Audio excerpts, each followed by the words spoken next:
I get the feeling that the fifth seal represents a process, not an event, for the temporal judgment, God's avenging wrath, against the unrepentant inhabitants of the earth will have begun long before the final saint is slain. Indeed, the Antichrist's goons will be murdering them right up until the last few days of the tribulation. But as we shall see, the Antichrist and his false prophet will elude punishment until the very end. They will not be dealt with until the last of the martyrs is killed, just as the passage hints. The sixth seal takes us right up to the last week of the tribulation. I looked when he opened the sixth seal, and behold, there was a great earthquake, and the sun became black as sackcloth of hair, and the moon became like blood, and the stars of heaven fell to the earth, as a fig tree drops its late figs, when it is shaken by a mighty wind.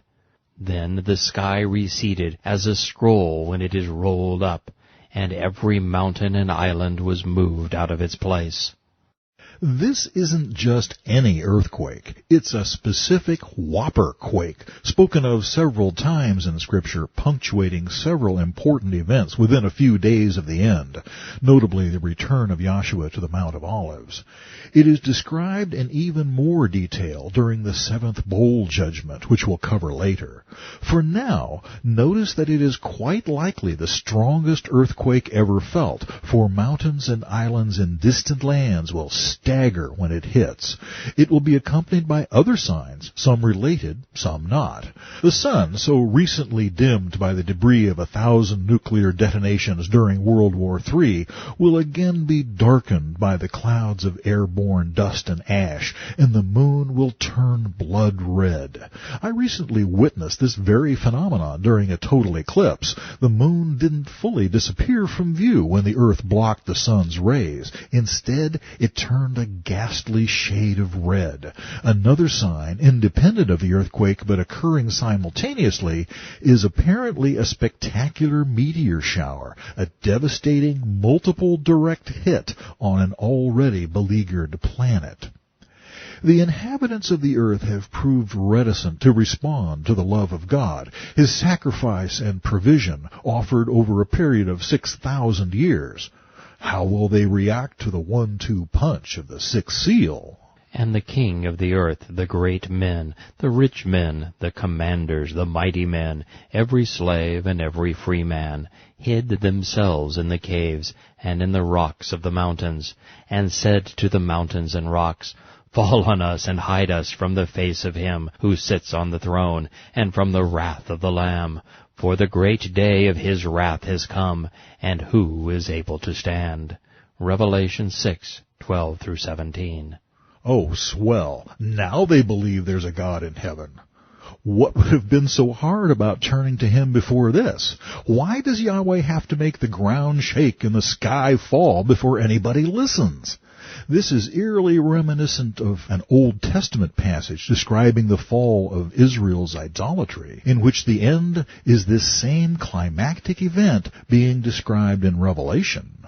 The high places of Avon, the sin of Israel, shall be destroyed. The thorn and thistle shall grow on their altars, and they shall say to the mountains, Cover us, and to the hills, Fall on us. Hosea 10:8. There's nothing like the end of the world to get your attention. Appearances can be deceiving, of course. This isn't the end of the world, and we aren't seeing repentance from the followers of the Antichrist. What we've got here is, You believe that there is one God. You do well. Even the demons believe and tremble. James 2:19. It's abundantly clear that although God's mercy endures forever, His patience does not. There is a point at which Yahweh says, Okay, you've made your choice. Live with it. Die for it. Don't complain that it's not fair. It's the only thing that could be fair. Yahweh never makes our choices for us, but one of the worst choices we can make is choosing to believe that our choices don't have consequences. The seventh seal brings the tribulation to a close. When he opened the seventh seal, there was silence in heaven for about half an hour. And I saw the 7 angels who stand before God, and to them were given 7 trumpets. Then another angel, having a golden censer, came and stood at the altar. He was given much incense, that he should offer it with the prayers of all those set apart upon the golden altar which was before the throne. And the smoke of the incense, with the prayers of those who were set apart, ascended before God from the angel's hand. Then the messenger took the censer, filled it with fire from the altar, and threw it to the earth. And there were noises, thunderings, lightnings, and an earthquake. So the 7 angels, who had the 7 trumpets, prepared themselves to sound. Revelation 8, 1-6. Remember the 5th seal? The tribulation saints asked God, "When are you going to avenge our murders?" Here he answers them, "Now." The censer that brought their prayers to the throne of Yahweh metaphorically becomes the weapon of God's retribution.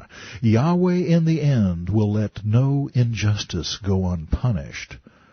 The narrative does not proceed forward from this point, however, but rather digs to a deeper level of knowledge about the days of John's vision.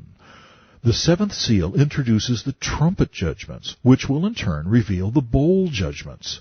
We have much more to learn about the time of Jacob's trouble, but first, there was silence in heaven for about half an hour.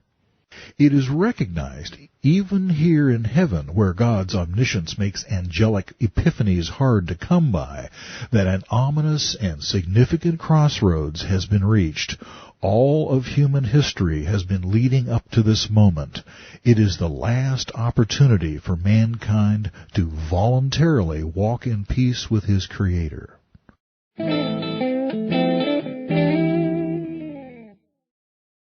As we saw with the 7 seals, the 7 trumpet judgments as a group appear to be roughly chronological. The bowl judgments will follow this pattern as well. And as before, we have already seen the way the first few of them could be fulfilled during the Battle of Magog. The first trumpet brought hail, fire, and blood, and with it blazing devastation to the flora of a third of the Earth's land surface. In other words, nuclear war on a grand scale. The second trumpet brought the death of 1/3 of the world's oceans. My guess was that the Atlantic, with its smaller neighbors like the Caribbean and North Seas, is meant. Next, with the third trumpet, we saw what sounds like a first-century description of the events of radiation and or biological and chemical weapons upon the freshwater supplies of the earth. The fourth trumpet continues the theme of specific war-related plagues, since the same 1/3 portion of the earth is affected.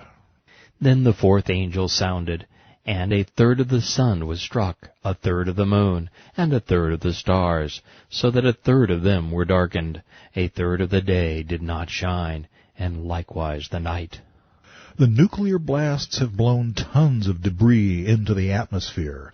At first, this will naturally block the sunlight, primarily in the portion of the planet's land area that was directly involved in the shooting war. But as time goes on, the pollution can be expected to dissipate, blocking less of the light to more of the Earth.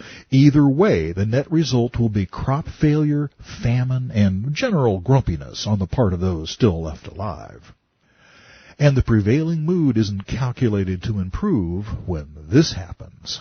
I looked, and I heard an angel flying through the midst of heaven, saying with a loud voice, "Woe, woe, woe to the inhabitants of the earth, because of the remaining blasts of the trumpet of the 3 angels who were about to sound." Revelation 8, 12 and 13. The single Greek word for the midst of heaven, Mesiranema, makes it clear that this is not something that happens, quote, in heaven, that is, the abode of God, but rather in mid-sky. In other words, the survivors of World War III are being told, audibly warned by an angelic messenger, that if they like the way the tribulation is going so far, war, famine, misery, and death on an unprecedented scale, then they're going to love what's coming.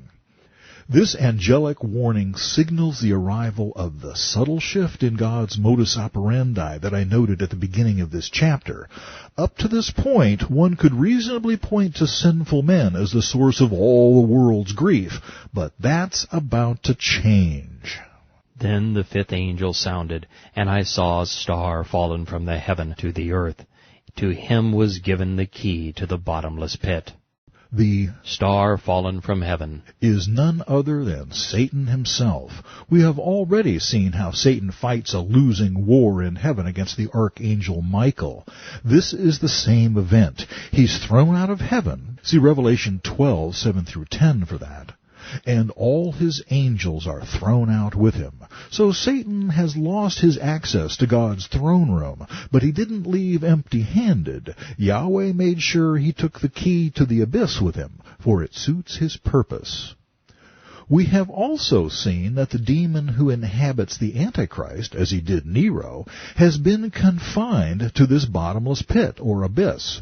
It is clear then that the demonic spirit who personally possesses the Antichrist is not Satan, though he is so nasty he has to be kept under lock and key most of the time. My guess is that this bad boy is the first demon Satan lets out of the pit. He has a job to do. Our timeline is therefore established. Satan is cast out of heaven just before the abomination of desolation takes place, 1,230 days into the tribulation. The demon of Nero is freed at that time, taking up residence in the sorry carcass of the Antichrist. But he won't be the last demon to be loosed upon the world. And he opened the bottomless pit, and smoke arose out of the pit like the smoke of a great furnace. So the sun and the air were darkened because of the smoke of the pit. It would appear that this abyss is located someplace beneath the physical surface of the earth, as opposed to existing only in the spiritual realm, whatever that might be. It is seen belching smoke like a volcano when it is opened. One more thing to darken the sky.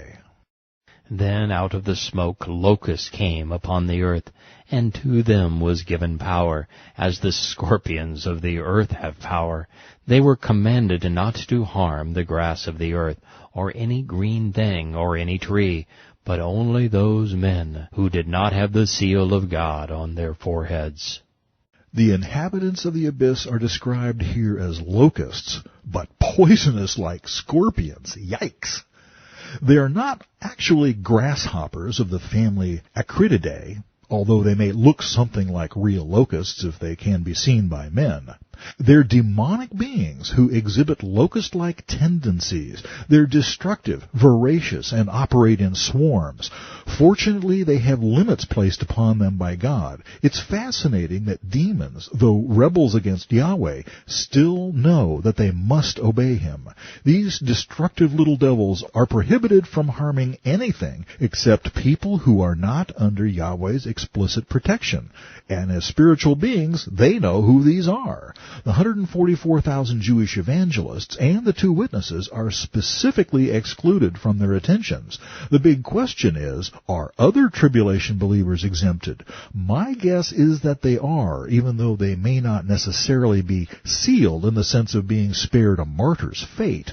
I have nothing to support this contention, however, other than the character of Yahweh. But remember, this isn't persecution of saints, it's punishment of sinners. And they were not given authority to kill them, but to torment them for 5 months.